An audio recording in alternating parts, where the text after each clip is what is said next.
Well guys, I'm continuing on with the corn preservation video. And I've had a change of plan. Anybody who knows me will say, well, that's normal. I've had the weight on the pressure canner for about 10 minutes. Now, for 10 minutes, my plan with this approximate 8 cups of corn that I had left from canning was to quickly blanch them in boiling water, dehydrate part of them, and then freeze the other half. But while I was eating lunch and cleaning up the corn mess, I was watching some videos, and I'm going to do a new experiment. And some of you probably heard about it, but I'd never. You make a brine and put it over the fresh cut corn, and no blanching. You make this brine, you put it over, freeze it, and I said it's just like a can of corn or frozen corn. So let me get started, and I hope I do the instructions right. And I apologize, I watched so much videos, I forgot. There were a couple videos on this, so I forgot who they were. Okay, the video that I watched said you use that this 3-cup water brine that I'm going to be making is enough for about 10 cups of corn. So I've got a little bit over 8 cups, so this should be perfect. And if we like this, it's going to change my mind, I think. I still prefer canned corn, but it's always nice to have a little in the freezer. So, in my pan, I'll drop you down here. In my pan, I've got 3 cups of water. This is my Morton canning salt. You add 1 tablespoon of salt. Oh, that was sloppy. And this is my sugar. Now, I'm in the process of switching over to organic raw sugar. So this is raw sugar. 2 tablespoons of sugar. The videos all said you don't have to heat the water.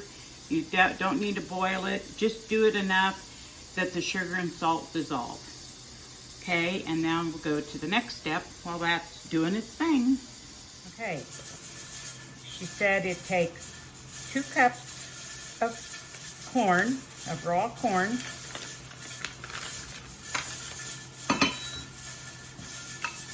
per 1 quart freezer bag. Now these are cheap, generic ones, so I'm probably also going to vacuum seal them when these get frozen. So let me get them all filled and I'll come back. I actually had 10 cups of corn, so I've got 5 quart bags. Then you take, this dissolves so quick that I don't even know if it's warm. It's just barely warm. So you take 1/2 cup of the brine and pour it over the corn.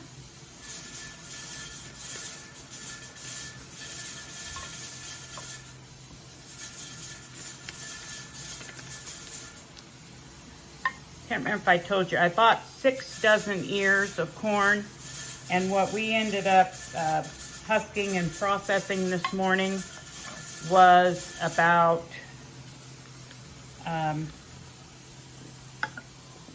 just a little bit more, because some of these I added extra corn.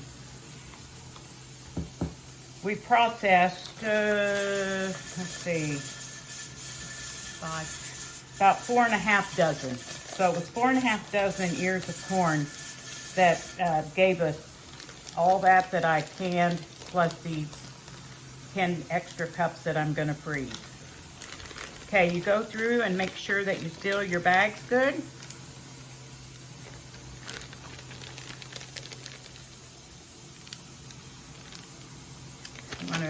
Got to squeeze out all the air, which did to those other 2, and then you lay them flat on a tray. I'm going to get them all sealed up and laid flat.